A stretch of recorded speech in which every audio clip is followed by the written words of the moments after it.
So I'm going to be doing a book review on Star Wars Master and Apprentice. Showing you the cover here because I think it's a beautiful. And you know, of course, it's before Phantom Menace. It just gives you that vibe because that's practically what they look like in the movie. The story is set 8 years before Episode 1, The Phantom Menace.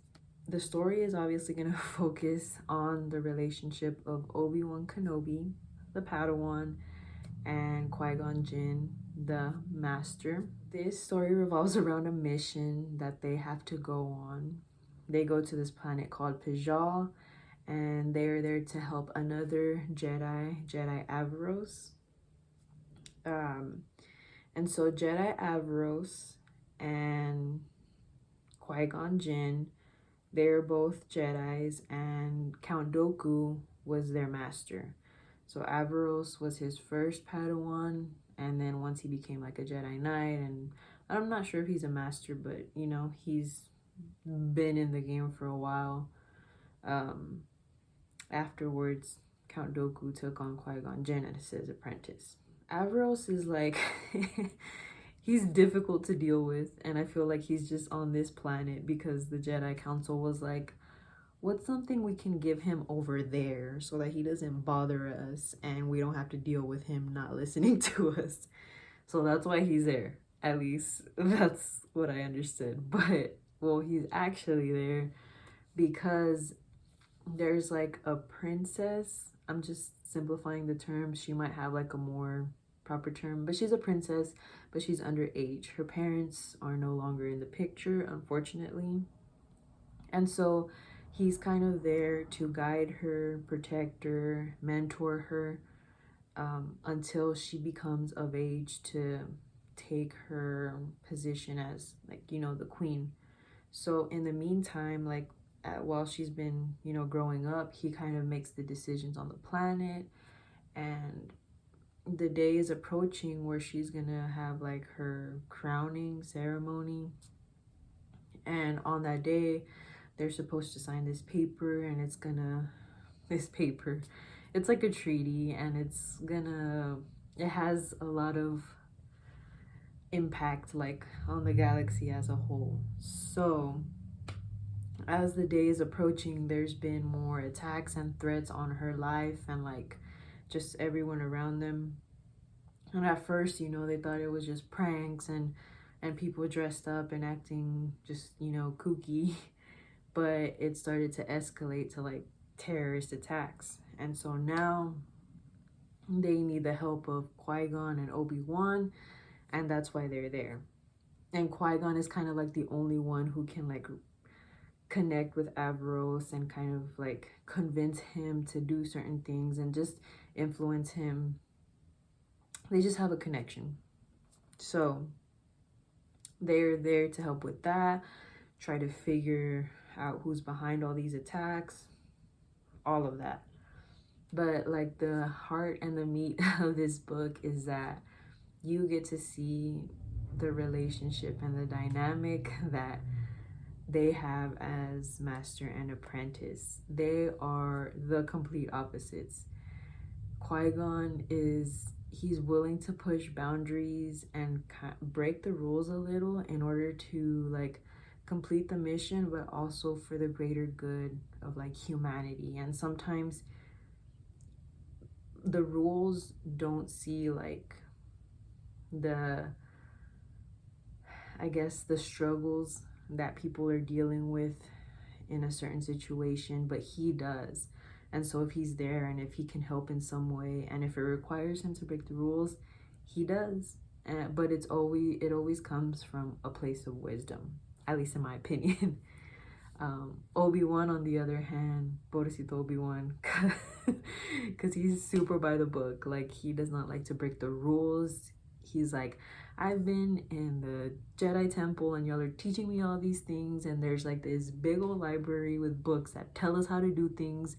Why would you break the rules? Like, they're there to be followed and they're there for a reason.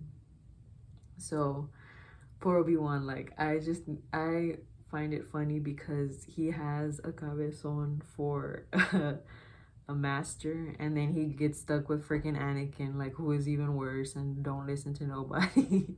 So, but yeah, they're complete opposites, and they already have that causing a lot of tension in their relationship. And then as they go on this mission, a situation arises for Qui-Gon where it can potentially cause him, I'm trying to not say what it is, but it can cause him to no longer be Obi-Wan's master. And so this adds a lot of like emotion and doubt, like, to their relationship, because they already clash. And once that situation is introduced, so Obi-Wan finds out before he's supposed to, and he knows about the situation for a long time, but he doesn't tell Qui-Gon. And so for a long time, Obi-Wan feels like he's not good enough. Like, what did he do to, like, push his master away, I guess? And, like, is he not a good enough learner? Is he not, like, if he just feels unworthy, and he feels like this situation, like, and Qui-Gon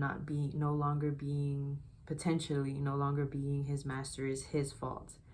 And on the other side, Qui-Gon just is procrastinating and not wanting to bring it up because he doesn't want to hurt Obi-Wan's feelings, but most importantly, he doesn't want to disappoint him.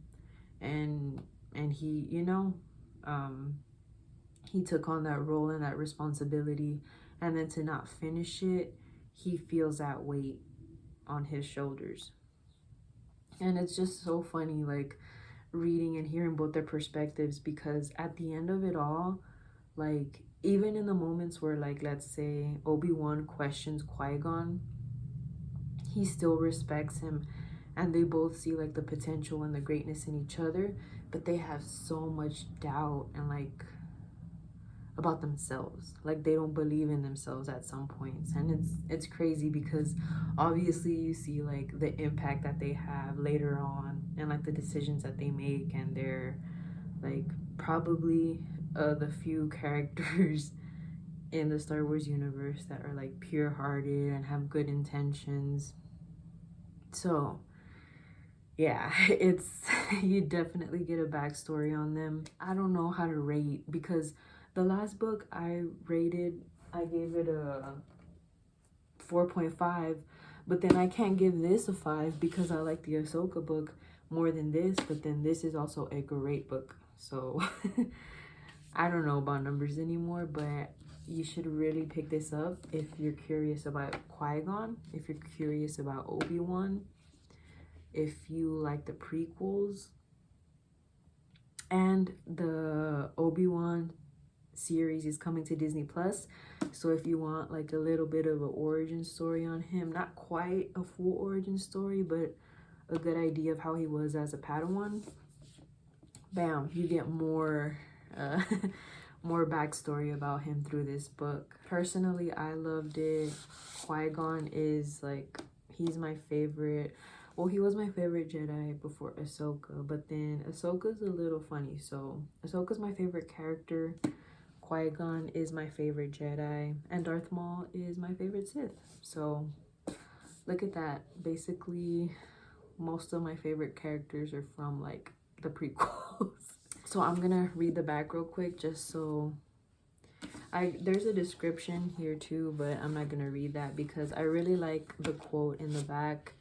It's probably my favorite quote from the book, and well, it's there, so it's, like, the only one I remember, but it gives you a really good idea of Qui-Gon, like, what his character is, where his heart is, and this is why I love him, man. Like, he don't even know it, but he's super wise. So it says, "It matters," Qui-Gon said quietly. "It matters which side we choose. Even if there will never be more light than darkness, even if there can be no more joy in the galaxy than there is pain. For every action we undertake, for every word we speak, For every life we touch, it matters. I don't turn toward the light because it means someday I'll win some sort of cosmic game. I turn toward it because it is the light. So I hope y'all enjoyed the review, and I hope you pick the book up. And if you do, let me know what you think of it, what you like, what you didn't like. And hope y'all have a blessed day, and remember that you are loved. Bye.